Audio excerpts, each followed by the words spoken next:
AP liquor scam కేసులో రాజ్ కేసిరెడ్డి వాసుదేవ్ రెడ్డిని ED arrest చేసింది. ట్రాన్స్పోర్టేషన్ ముసుగులో కోట్ల రూపాయల చేతులు మారినట్టు ఆరోపణలతో అరెస్ట్ చేసిన ఈడీ కోర్టులో ప్రవేశపెట్టింది.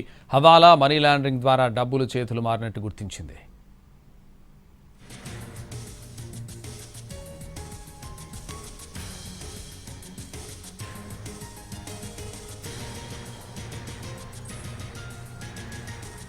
ఏపీ లిక్కర్ స్కామ్ కేసులో రాజ్ కేసిరెడ్డి వాసుదేవ్ రెడ్డిని ఈడీ అరెస్ట్ చేసింది. ట్రాన్స్పోర్టేషన్ ముసుగులో కోట్ల రూపాయల చేతులు మారినట్టు ఆరోపణలతో అరెస్ట్ చేసింది ఈడీ కోర్టులో ప్రవేశపెట్టింది. హవాలా, మనీ లాండరింగ్ ద్వారా డబ్బులు చేతులు మారినట్టు గుర్తించింది.